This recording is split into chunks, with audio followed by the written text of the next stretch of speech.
Totally wasted opportunity. I should have worn my Toon Squad jersey. It's too late now.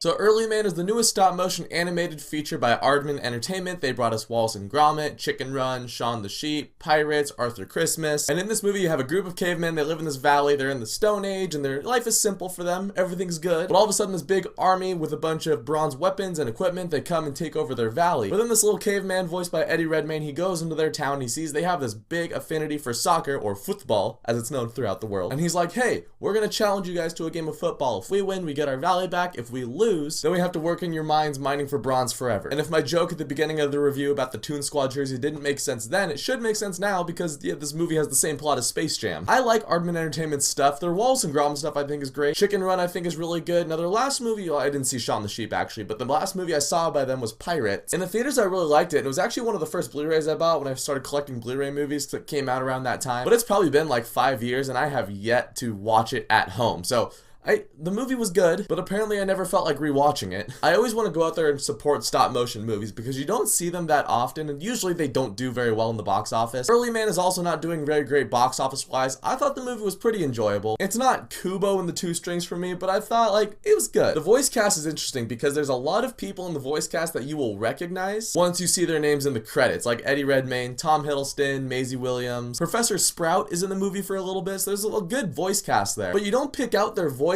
during the movie. It's not like Kung Fu Panda where you're like, oh, that is clearly Jack Black. I like Kung Fu Panda, but I'm just saying. Even people like Tom Hiddleston, who I feel like has a pretty recognizable voice, I just didn't hear him at all. So that whole voice distraction thing isn't really here, and that was cool. The animation in the movie was pretty good. Again, I really like stop motion stuff. I always want to support that. All of the characters look very like Wallace and Gromit, like there's some big noses, the villains have really big lips. And when you get to the end of the movie and they're having the soccer match, I thought that was really fun. I thought that was really cool. I'm kind of a sucker for sports movies. Even though I'm not that athletic myself, I don't know, there's something really fun about them, like Rocky, The Karate Kid, Space Jam. So the whole soccer match at the end was fun. The path to getting there was a little bumpy for me. I feel like this movie had a real identity crisis. It didn't really know if it wanted to be something with a lot of pop culture references and pop songs like Shrek, but then it doesn't know if it wants to be something like Indiana Jones or something like The Jungle Book where like it has its time era and it sticks to that. So it's kind of this like all over the place mess, and I'm fine with them going in either direction. They just had to pick a direction. The humor in this movie is very British, very quirky, very offbeat. Sometimes it works and sometimes it's just like you see it coming. Like there's this one scene when Eddie Redmayne is telling his tribe the deal that he made and he's like, yeah, if we lose we have to go work in their bronze mines forever. One of the characters does this really long scream like, no! While he was doing that, I was just like,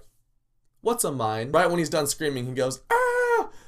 What's a mine? So definitely some of the humor you see coming from a mile away, but some of the humor also does work. I think this movie would have benefited from somebody like Simon Pegg or Nick Frost coming in and doing a bit of a rewrite and making it just way meta, way quirky, because there are some pretty funny meta jokes and puns and pop culture references that I liked. It just needed to go more in that direction. And then one thing with the animation, okay, so the thing with stop motion animation, obviously all the characters in stop motion animation are like this tall. Like if you've ever seen behind the scenes stuff on Nightmare Before Christmas or Paranorman or Kubo, they basically shoot the entire thing on a desk. Heck, you even look at the original Terminator movie, all that futuristic battle, scorched sky stuff, that's all just stop motion stuff that's filmed on a desk. But the point of that is, while those things are small, they're supposed to feel big. And there's a lot of movies that make that stop motion work very well, something like Empire Strikes Back with the AT-AT walkers, or the Terminator, or even full-length stop motion movies like Kubo and The Nightmare Before Christmas. However, with this movie, for the majority of it, especially like the long establishing shots they have with like the base camp for the villains, or like the shots of the valley, it all felt very small. And I don't really like that. I wanted it to feel like a big, grand, this is the Stone Age. This is like cavemen and weird people and volcanoes. And all the stop motion stuff just didn't really mesh very well. Like I did appreciate it, and the character close-ups, like when it's just focusing on a couple characters, that's good. It's just like the establishing shots, and that kind of got on my nerves. Overall, Early Man is not as good as like Wallace and Gromit or Arthur Christmas or anything that Laika has done. But I did have fun with the movie. I don't know if I'd rewatch it, but it's a good one-time watch. I do think it's worth seeing if you're into animation, if you're into British humor. I think you'll have a good time with it. And those little annoyances I have, they are annoyances for me. They may not be annoyances for everybody else. So if you're into stop motion, go support Early Man. It's fun. It's not going to win any Oscars anytime soon,